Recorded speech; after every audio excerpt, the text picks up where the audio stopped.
Welcome to Drunk Bible Study. This show's mission is to read every single word of the greatest story ever told. A warning to our listeners, the hosts of this show are sinners, but they're doing their best. There will be drinking and there may be some swears. They did say they'd try to keep it clean, but I wouldn't put my money on it.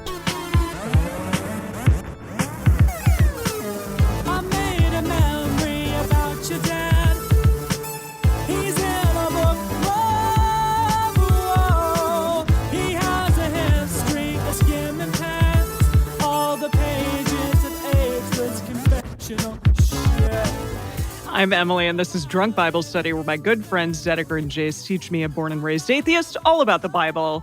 Jason Dedeker, how we doing today? It is Thursday yet again. Yeah, gosh. Best day of the week. I'm still in lockdown here in Australia. I recently, someone in an article I was reading compared it to constantly being on hour 17 of an international flight, and I am feeling that. Gosh, yeah. Ooh, yeah, you're like, any moment now, any moment we're going to get off this you're just flight. Like, any moment now. Oh, God, any moment now. I guess I'll watch another Marvel movie.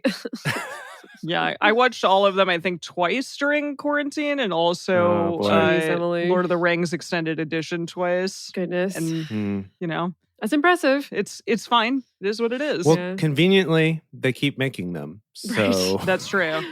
And shows. Conveniently, and they've decided they need more money still. More money. Yeah, I know. It's kind of amazing. They are truly taking over the world. Yeah. Yeah. They love that money. I just started cracking into the newest Kingdom Hearts game, which is already a couple years old.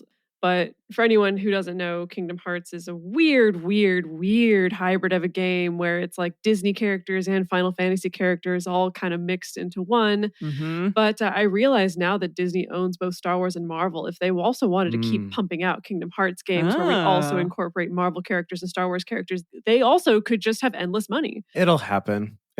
It's true. Yeah, they'll do it. Yeah. Oh, they will. They own like a third of all media, period. It's nuts. It's really incredible. Well, so much for those anti-monopoly laws of the 1910s, am I right? Yeah. But definitely. They will have some competition once DBS Plus comes out. So. Oh, you're absolutely right. Don't even worry. We're going to bring balance back to the force. Exactly. TM. This is Disney. The Bible channel of your dreams or something. My question is, I want to know how we're incorporating the drunk aspect into our, universe. Like, is that a thing? Is it that the telling is a little inebriated in some way? Like, what is happening here? You mean like on DBS Plus with the programming? Or well, I mean, it's called DBS, like Drunk Bible Study. Yeah, is it going to be like Drunk History, or is it going to be like really, I don't know, straight? Like we're doing it as a straight man with the straight men. Well, it's. I think it's going to vary by show. Emily, there's already a plethora of people doing the straight man. Yeah, as far as talking about the Bible, right? Okay, right. So there's a reason why the show exists, is because there's maybe too much on that side of the force of people being the straight man when it comes to Bible storytelling. So we're going to be the fun man. Well, that's the thing, though, about the network, right? Is that we get to do it all. Because, some of them are musicals, some of them are TV shows, some are movies, some are miniseries. We've got some maybe are like books. There's probably like extended universe things that'll come out as books. Yeah. Maybe some comic books. Right. Yeah, some fan fiction, all that. Some drunk comic books where even the comic book artist is a little bit buzzed. Yeah. I love it. But I think, we can have some that are a little more somber, some more serious, some that are goofier. And I think it'll just vary by the content we're covering, That sounds great. Let's do it. Okay. All righty. I'm ready.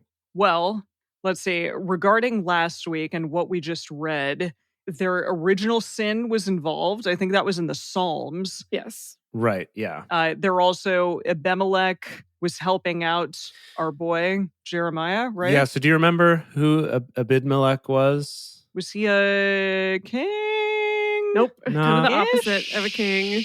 No. Not king. He was a eunuch. Okay. And he helped our boy Jeremiah out. Do you remember how he helped our boy Jeremiah out? Something with the armholes and the padding and like grabbing him by the armpits. Yes. Gently.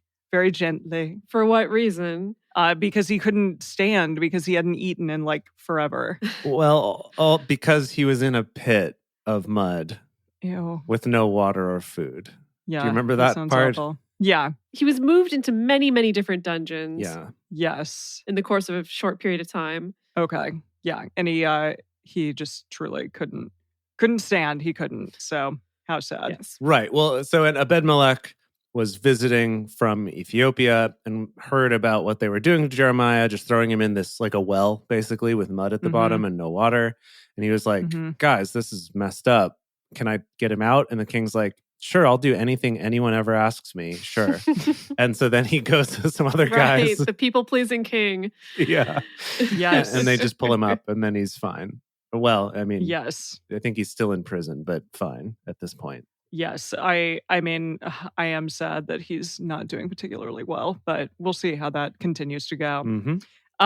We also were told that we need to cast this person. So, Ebed-Melech? Yes, indeed. Yeah, there were some suggestions. So he's Ethiopian. Some people suggested Giancarlo Esposito, which I do like. I just really want to save him for a much bigger role, a much juicier, meatier role that's worthy. Yeah. I don't want him to just be a cameo. I know. I'm trying to find, Lance Reddick, he's really excellent on The Wire, but also he's, let's see, in that new Keanu Reeves. Oh, yeah. There's Keanu Reeves films. Yeah, he's a good one. John Wick?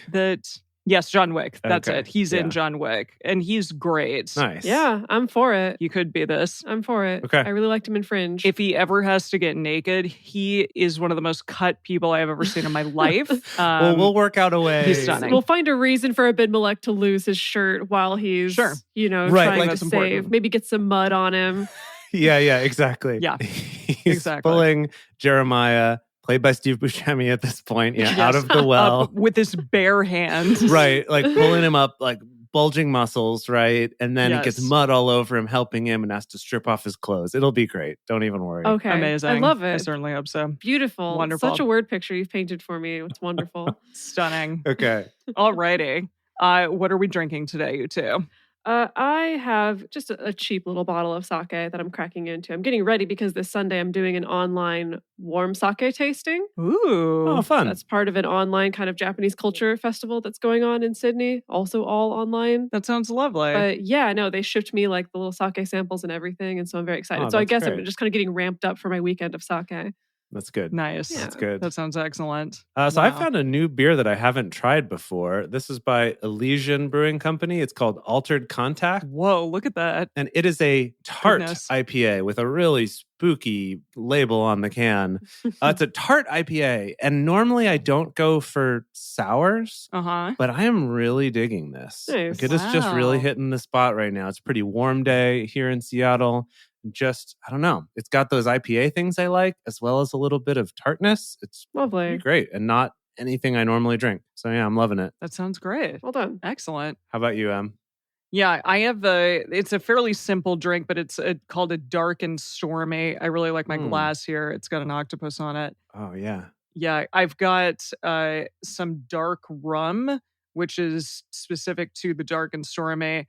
And then I also have this excellent, just truly excellent ginger beer that's called Q, like the letter Q Spectacular. You can find it at Whole Foods or a bunch of, fancy grocery stores like that. But it's just lime juice, the dark rum, and the fun Q Spectacular ginger beer, and that's it. So Nice. highly recommend. It's very tasty. It's truly a travesty that none of these people sponsor us. It just I agree. really, really is. They don't need to. They get all the free advertising. Dang it, you're right. It's true. They really do. Yeah. I throw around a lot of brand names. So here we are. But that's all right. Okay. One day, hopefully. Hopefully one day. All right, let's do this. Today, we are continuing on with Jeremiah, played by Steve Buscemi. Chapters 40 through 43. We've actually got 4 chapters today, which is exciting. Woo. And then we're going to be reading Psalms 53 and 54. If you'd like to read along with us, you can go to drunkbiblestudy.com/read and type in Jeremiah 40-43. As we get started, we want to remind everyone to read responsibly and drink responsibly. You can drink along with us, or you can listen while you're in the car. But please do not do both at the same time. And with that, Jeremiah 40.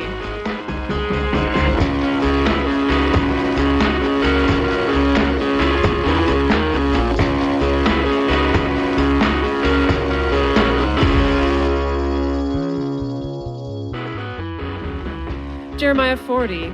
The word which came to Jeremiah from Yahweh after that Nebuzaradan, the captain of the guard, after that, and it's that Nebuzaradan. There was something else that the captain of the guard did nice for him. Oh, really? What was it? I don't remember that. Was he the one who moved him from the one prison to the other prison? He was or moved by like? a lot of people to multiple prisons for various arbitrary reasons. This is going to be, yeah, Okay. and it's going to be very specific on the quiz. I can feel it, and we're going to fail. Oh, yeah. Yeah. Okay. But we've definitely seen this name before, the captain of the guard. He's come up before. Okay. Okay. This is that Nebuzaradan. The captain of the guard had let him go from Ramah when he had taken him, being bound in chains among all the captives of Jerusalem and Judah who were carried away captive to Babylon. So Jeremiah got captured along with everybody.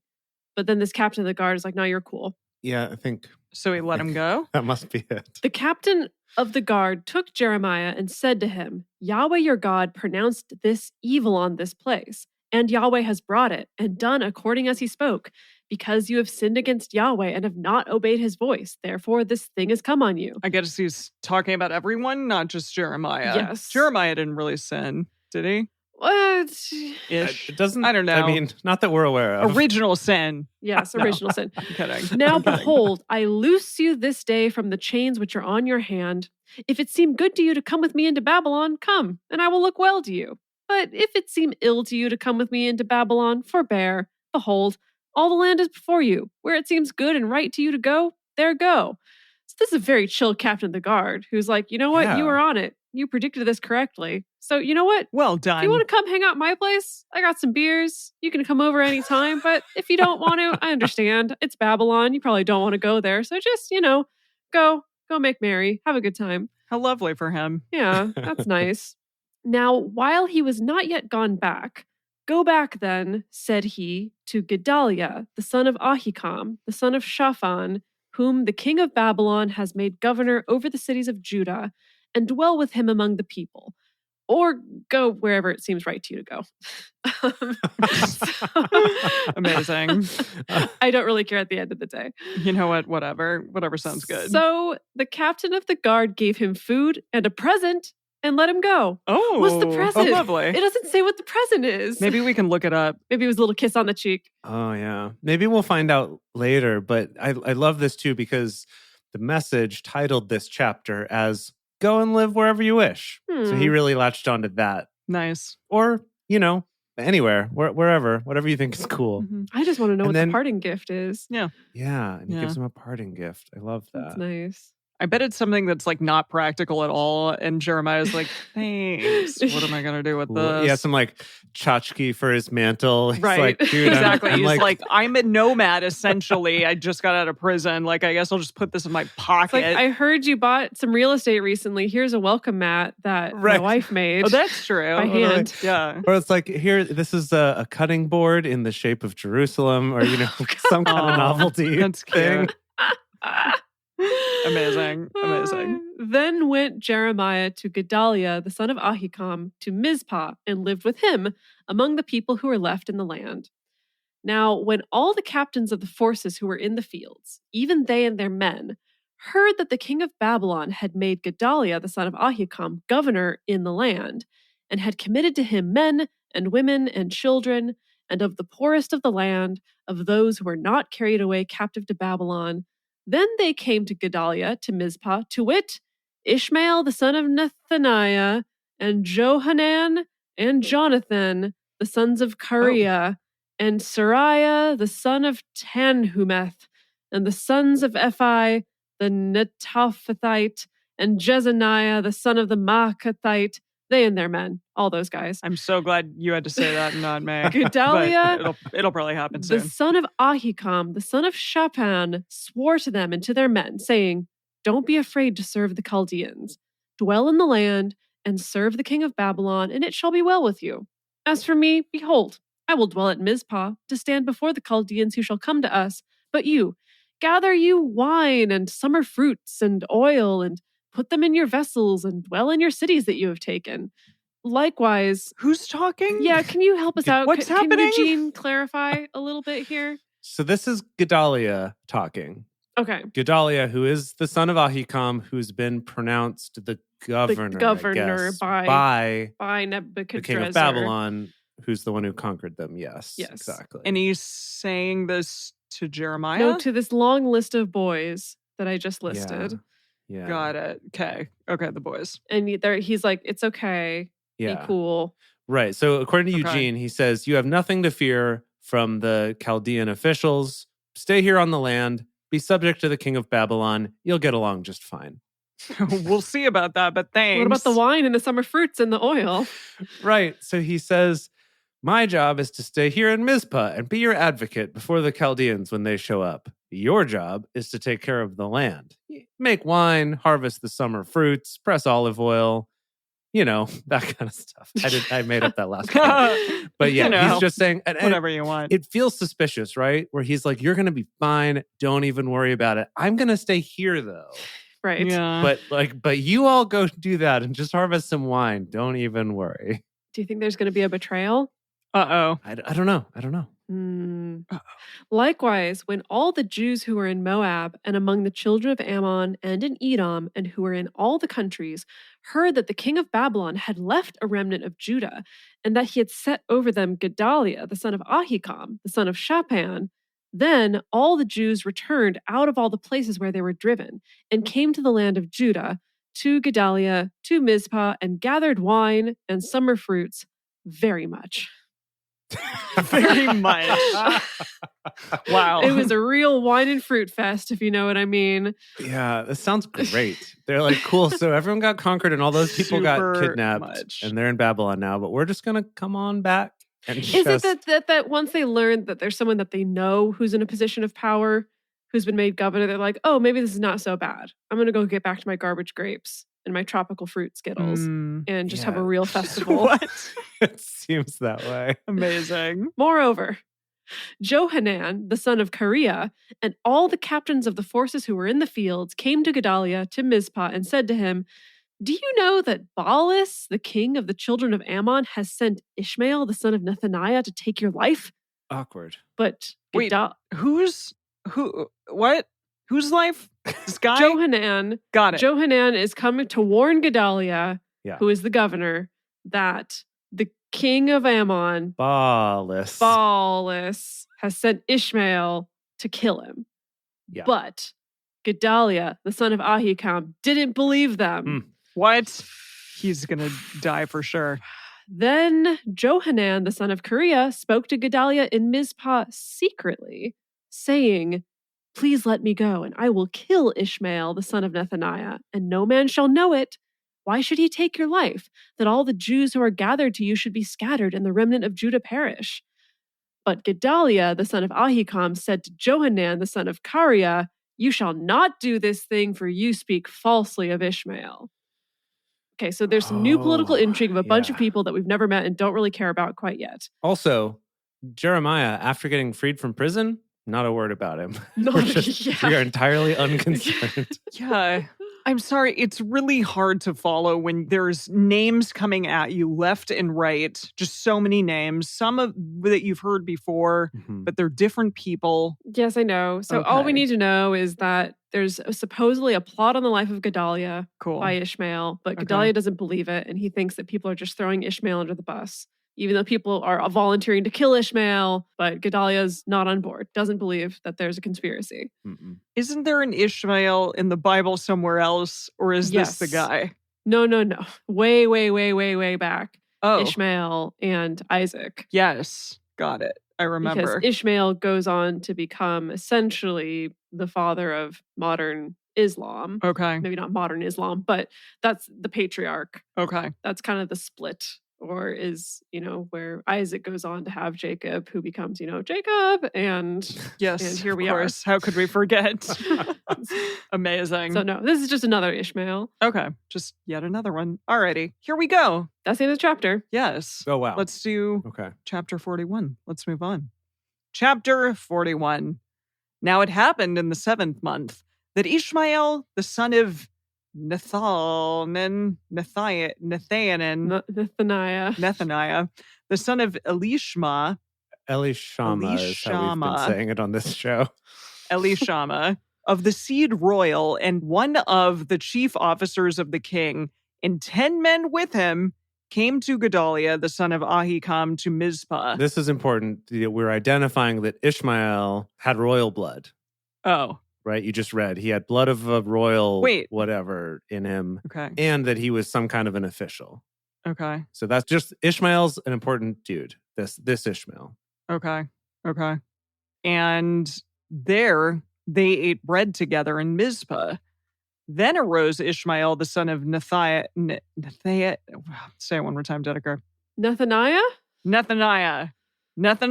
and the 10 men who were with him, and struck Gedaliah, the son of Ahikam, the son of Shaphan, with the sword. He just killed him. Gedaliah, they did kill him. Gedaliah. Yeah, they killed him. True. Ishmael really did want to kill him, as it turns out. Yeah. Oh boy. He did.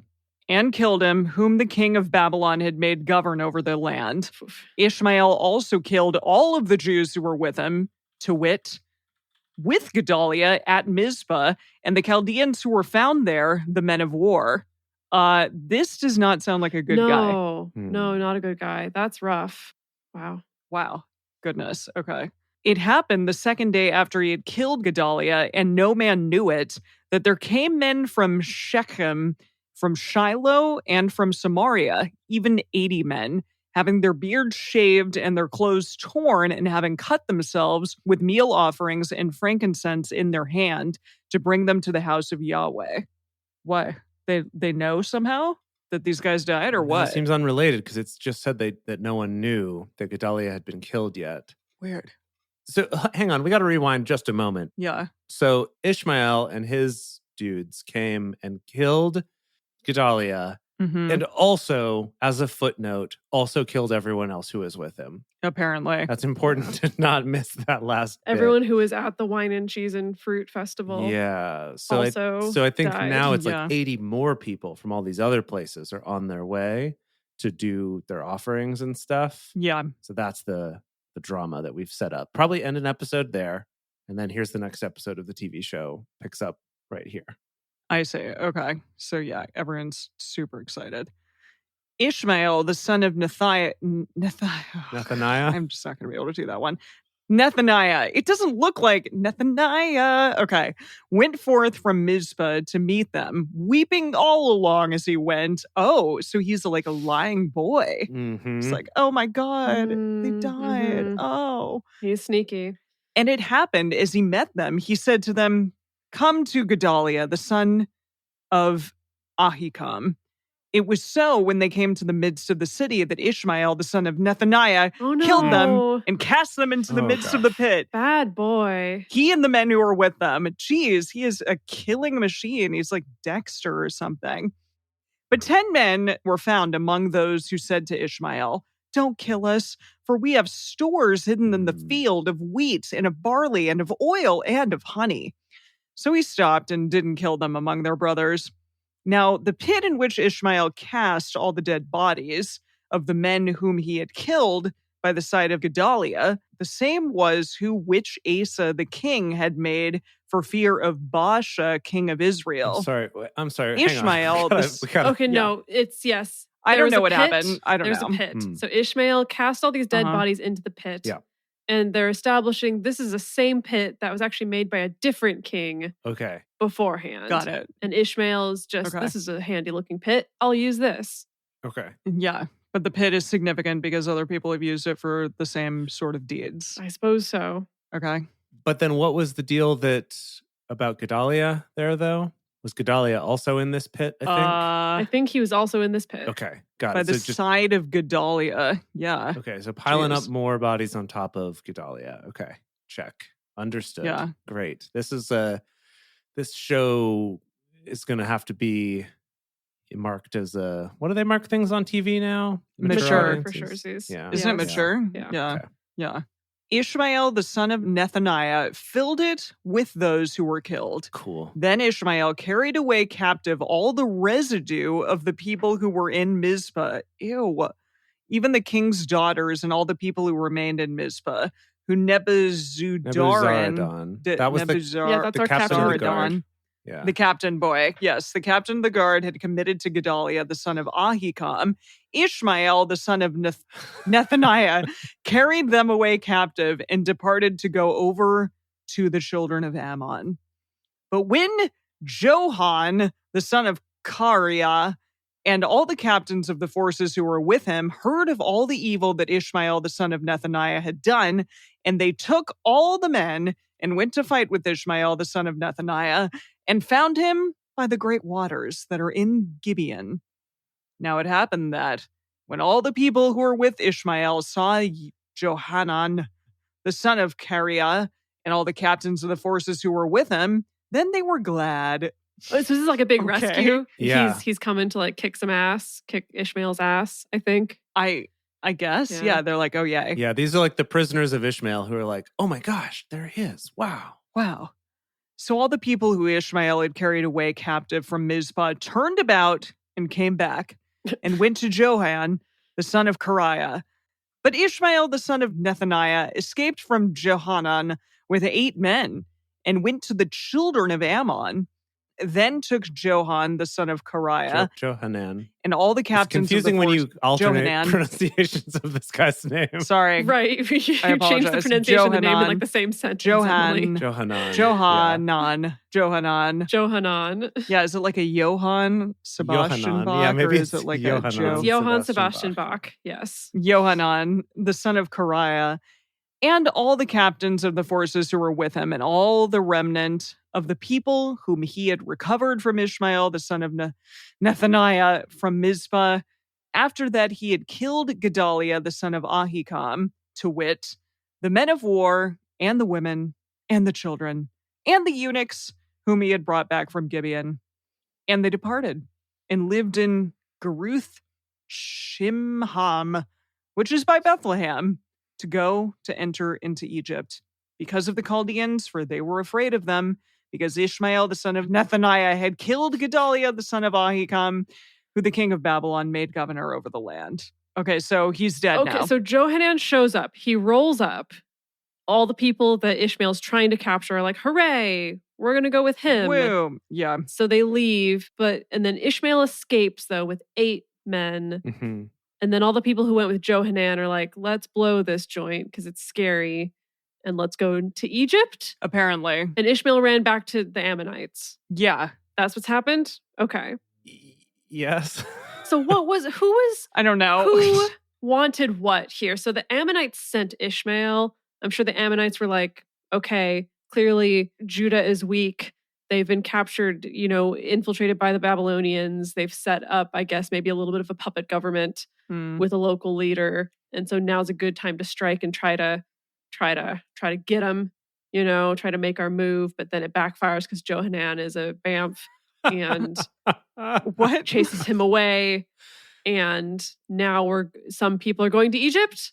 Yes, all the women and men and children and eunuchs and everybody. And which people though? Like, is it a group of people that are not Jewish? Like who? it's like who? it seems like it's everyone that Ishmael didn't kill who is there. Right, but the residue. The remnants, the residue. Yes. But also it's important to note that Ishmael here is also a Jew. Okay. Huh. So he's not some... Yes, so the Ammonites. Right, Yeah. so like maybe someone was paying him off, or maybe he's just a corrupt, shitty guy who's like, I'm going to do a power grab and try to kill them all and then grab all their women or something. Yeah. Yeah. That's my question. Like, why is he killing everyone? He's just a jerk face. Okay. Well, I'd like to learn more about why he decided Yeah, to we kill could look everyone. up Ishmael. But This Ishmael. The Ishmael. Yeah, okay. Ishmael 2.0. Ishmael. the second? Ishmael Yeah. beta? I don't know. We'll have to figure that out. I don't know. He's definitely a beta. Gosh. No, I'm kidding. Whatever. Okay. That was it. Okay, I'm going to go on to Jeremiah 42. But before we get to that, we're going to take a quick break to talk about how you can support this show to keep all this wonderful DBS coming to all of y'all out there, and to eventually create our DBS Plus online streaming service with all of these amazing shows and films and musicals and all of that. The best thing that you can do if you're able to support financially is to check out our Patreon. Patreon.com/Drunk Bible Study. We just have the one tier. You become a parishioner there. As a thank you, we have things like early releases of episodes, personal toasts on the show, and access to all of Emily's drink recipes that are always beautiful. I just posted and one. Amazing. Yes. Yeah. So if you want to check that out, and most importantly, if you just want to support this show and help us to keep this growing and help getting more people to listen to it, then go check that out if you're able to on patreon.com/drunkbiblestudy. If you're not able to contribute financially, we would still really love your support in just spreading the word. Just tell people about it, right? Write us nice reviews on iTunes or Stitcher. Tell your family and friends to come check it out. It's a lot of fun. I mean, we have fun at least. I hope that you do too. And I hope that all of your family and friends would like to join us for that fun as well.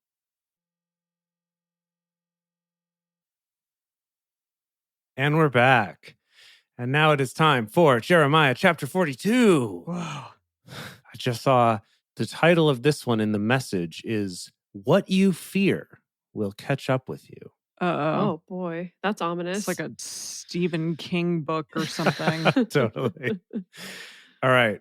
When all the captains of the forces and Johanan, the son of Kareah, and Jezaniah, the son of Hoshea, and all the people from the least even to the greatest came near and said to Jeremiah the prophet, oh, hey, he's back. He's back in the story.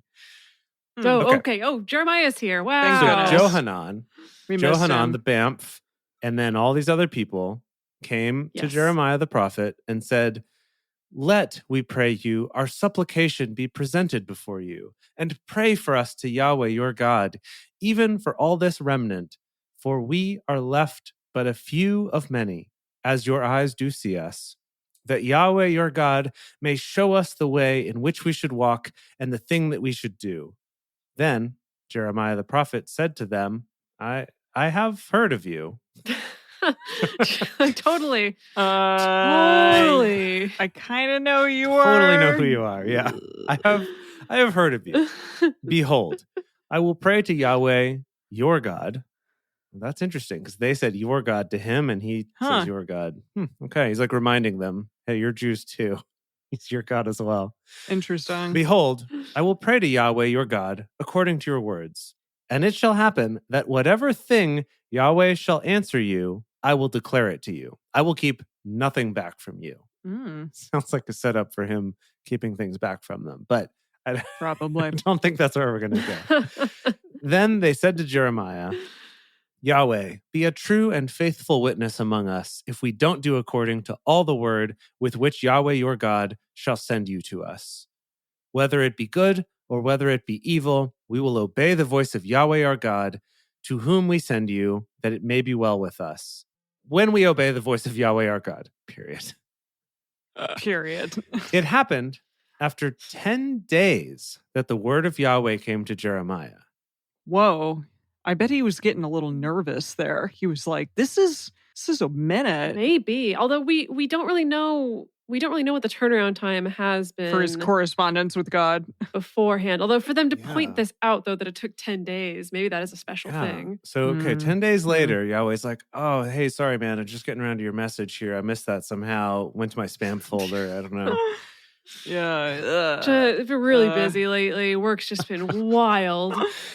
Then called he Johanan, the son of Kareah, and all the captains of the forces who were with him, and all the people from the least even to the greatest, and said to them, thus says Yahweh, the God of Israel, to whom you sent me to present your supplication before him, if you will still abide in this land, then will I build you and not pull you down, and I will plant you and not pluck you up. For I repent me of the evil that I have done to you. Oh, okay. Wait. Yahweh is repenting him of the evil he has done to these people. Yeah. What is Maybe this? he feels really bad. I don't know. He's been giving Jeremiah the cold shoulder. Yeah. He's been dealing with some personal issues. He's like, oh gosh, it's been 10 days since I responded to his text. Shoot, I really gotta like make it look like I've done a terrible thing here. Okay. Awkward. So maybe it worked out. Yikes. Maybe this delay is actually helping here. Yeah. God. So he's still speaking. Don't be afraid of the king of Babylon, of whom you're afraid. Don't be afraid of him, says Yahweh. Okay. Thanks. You got a colon inside a colon. For I am with you to save you and to deliver you from his hand. I will grant you mercy that he may have mercy on you and cause you to return to your own land. But, there's always a but. But if you say, we will not dwell in this land, so that you don't obey the voice of Yahweh your God, saying, no, but we will go into the land of Egypt, where we shall see no war, nor hear the sound of the trumpet, nor have hunger of bread, and there we will dwell, colon. Now, therefore, hear you the word of Yahweh, O remnant of Judah, colon, again. Oh, boy. Thus says Yahweh of hosts, the God of Israel, if you indeed set your faces to enter into Egypt and go to sojourn there, then it shall happen that the sword which you fear shall overtake you there in the land of Egypt, and the famine about which you are afraid shall follow hard after you there in Egypt, and there you shall die. Okay, that was like very, very quick. Yeah. It's like, oh my gosh, I'm so sorry. Don't you dare leave. Just whatever you do, just don't go back to your ex. Don't. Just don't. Yeah. Please don't. I know Egypt seems really nice and Egypt did feed you, but hey, it's going to be bad. Yeah. It's just going to be real bad. So shall it be with all the men who set their faces to go into Egypt to sojourn there. They shall die by the sword, by the famine, and by the pestilence, and none of them shall remain or escape from the evil that I will bring on them and their candy asses. So that's what I'm saying, though. Exactly. It's God doing these things. It's not like, oh, it'll just happen because you're in Egypt and it's a bad place to be. No, it's going to happen because you disobeyed me and I'm going to kill you. Yeah. It's You not got it. Egypt's fault. Right. It's God's fault. Yeah. And he does feel bad about the evil that he did to you, Right. but he will if, do more. If you leave. Oh, for sure. If you If go you to don't Egypt, do the right bad thing. things will happen to you. Yes. Wow. Jeez. For Okay. thus says Yahweh of hosts, the God of Israel, colon, as my anger and my wrath has been poured forth on the inhabitants of Jerusalem, so shall my wrath be poured forth on you when you shall enter into Egypt. And you shall be an object of horror and astonishment and a curse and a reproach, and you shall see this place no more. He's really getting himself worked up. Yeah. Yahweh has The rock. spoken concerning Mhm. you, remnant of Judah. Don't you go into Egypt? No, certainly. Don't you go to those candy asses. Mm-mm. No, certainly, that I have testified to you this day, for you have dealt deceitfully against your own souls. For you sent me, I guess this is Jeremiah speaking now, for you have sent me to Yahweh your God, saying, pray for us to Yahweh your God, and according to all that Yahweh our God shall say, so declare to us, and we will do it. And I have this day declared it to you. Wow. But you have not obeyed the voice of Yahweh your God in anything for which he has sent me to you.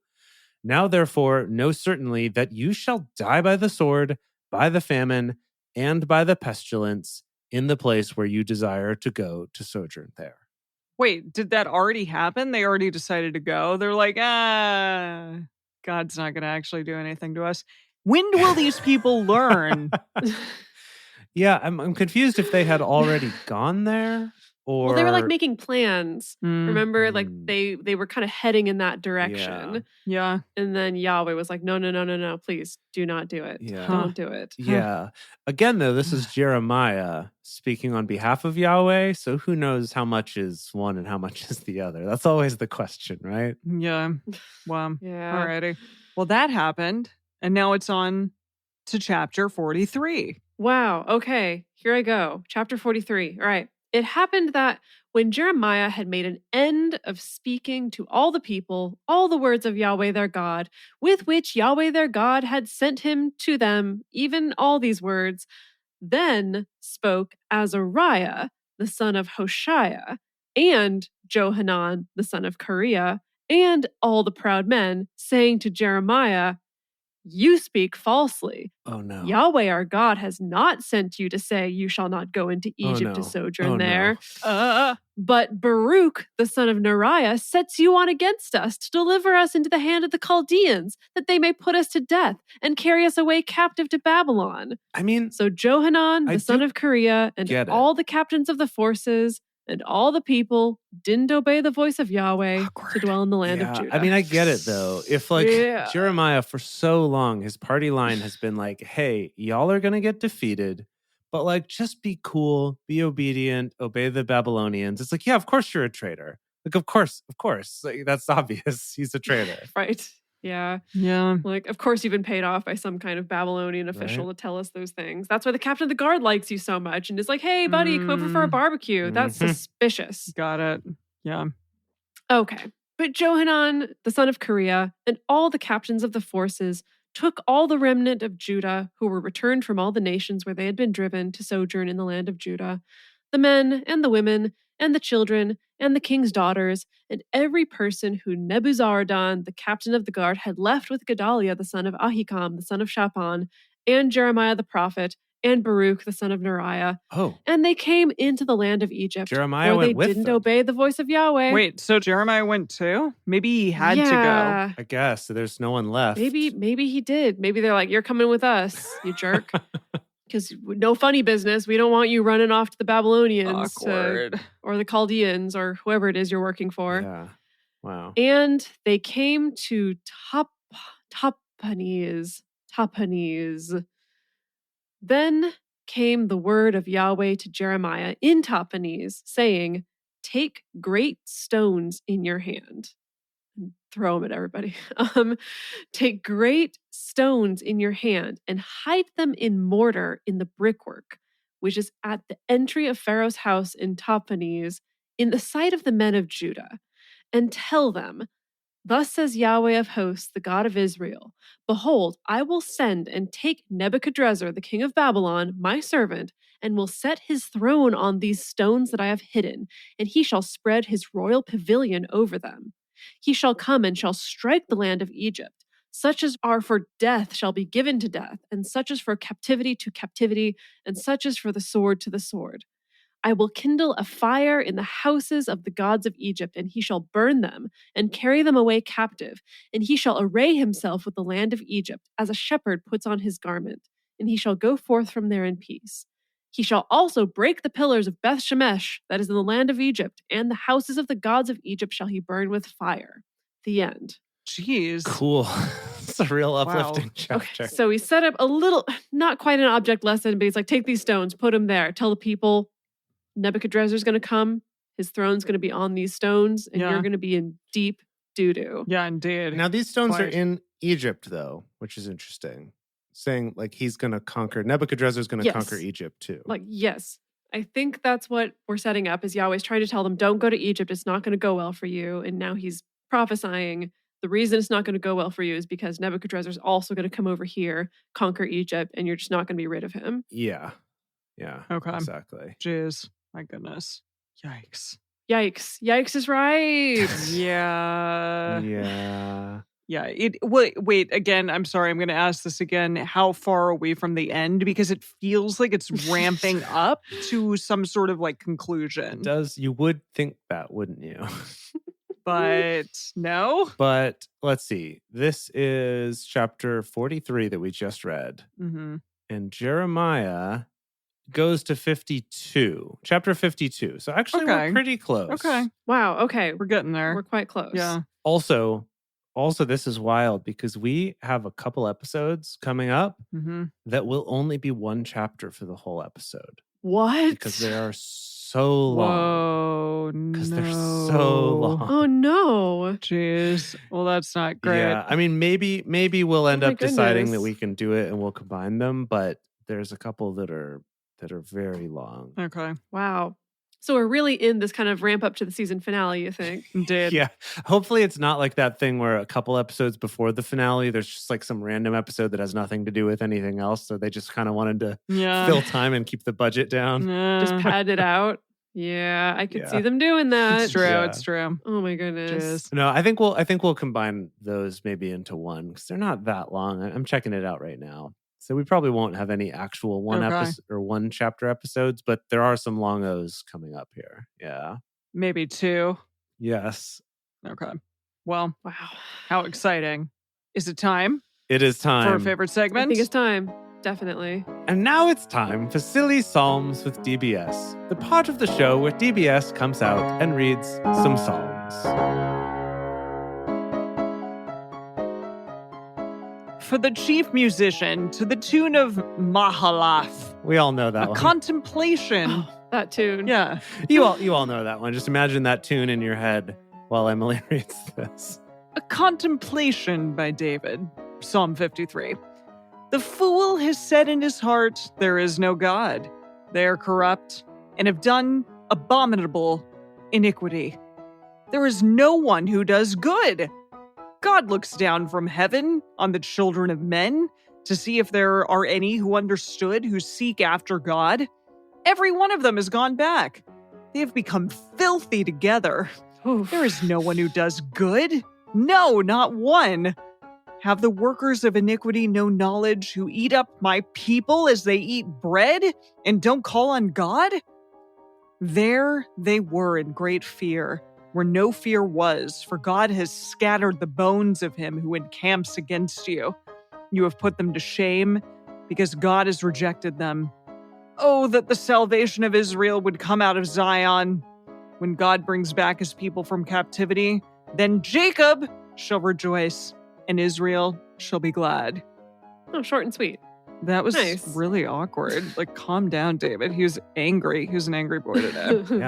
Yeah. He just had to quickly jot down a real angry poem real quick. Yeah, exactly. there. Something happened that caused that. That's why it was to the tune of something else. He just Yeah. kind of was like, I can't be bothered to write a song. I gotta just parody something. All right, Psalm 54. This one is also short. For the chief musician on stringed instruments, a contemplation by David, when the Ziphites came and said to Saul, isn't David hiding himself among us? Is Saul among the prophets? Where are we going to get that psalm? Is David among the prophets? I don't know. Yeah. Yeah, all good questions. So, but I guess this is when someone was like, hey, isn't he like hiding around here? And then he like wrote probably an angry contemplation. Here it is. On stringed instruments. Nobody notices me. Yeah. Save me, God, by your name. Vindicate me in your might. Hear my prayer, God. Listen to the words of my mouth. For strangers have risen up against me. Violent men have sought after my soul. They haven't set God before them. Selah. Behold, God is my helper. The Lord is the one who sustains my soul. He will repay the evil to my enemies, destroy them in your truth. With a free will offering, I will sacrifice to you. I will give thanks to your name, Yahweh, for it is good. For he has delivered me out of all trouble. My eye has seen triumph over my enemies. Beautiful. I like it when the psalms are short, I gotta say. Yeah. That was nice. great. If they could always be that short, David, I really think this is your Come on, forte. David. Come on. I do think, though, these are not any of David's hits because none of this rang a bell of like, yes, I've sung those hymns in church. Or, you know, I was familiar I've- with the line about idiots think there's no God. Oh, yeah. The fool has said in his heart there is no God. That's really familiar to me. But the rest of it, I wasn't. So I could see people whipping that out. yeah, I think that was more of like a preachy psalm rather than a real kind of jam kind of psalm. Yeah. You Yeah, know? you're right. It wasn't a jam. No, That's not really a jam. Accurate. Yeah, he seemed to be angry today. That's all right. We'll see what we get next week. Well, I'm going to read us out. Let's do this, everyone. Let's do it. Thank you all for joining us for Bible study today. If you want even more Drunk Bible Study, including early releases, cocktail recipes, personal toasts on the show, and more, become one of our patrons at patreon.com/drunkbiblestudy. If you enjoy the show, take a moment to subscribe and write us a nice review on iTunes, letting other people know what you like about it. You can also join fellow listeners in the Drunk Bible Study Fans and Fellowship Facebook group. Find us on Twitter at Drunk Bible Cast, on Instagram at Drunk Bible Study, or send us an email to info@drunkbiblestudy.com. Drunk Bible Study is created and produced by Jace Lindgren, Dedeker Winston, and me, Emily Matlack. Our theme song is Book Club by Josh and Anand from their album Home of the. For more information, visit us at drunkbiblestudy.com.